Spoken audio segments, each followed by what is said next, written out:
भाई ये तो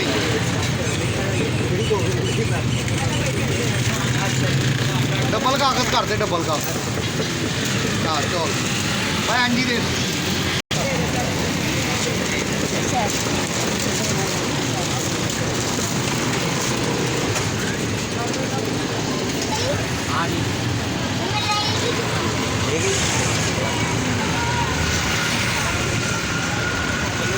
चलेंगे मैं पड़ा